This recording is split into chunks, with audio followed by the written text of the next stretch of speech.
ខ្ញ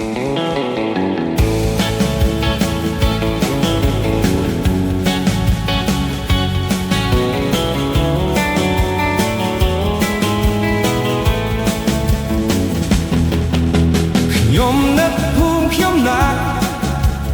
នឹកតែតូចមួយធ្លាប់រស់នៅក្បែរម៉ែមានស្នាមញញឹមខ្ញុំនឹកពុកខ្ញុំណាស់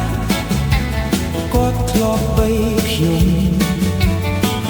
ពេលខ្ញុំយំគាត់លួងលោមនឹកស្រុកពុកនឹងម៉ែនឹកស្រុកពុកនឹងម៉ែត្រឡប់ទៅវិញខ្ញុំនឹកវាលស្រែខៀវខ្ចីកន្លែងយើងរត់លេងនឹកទឹកទន្លេថ្លាយើងធ្លាប់មកចិត្តទឹកនឹកមិត្តភក្តិ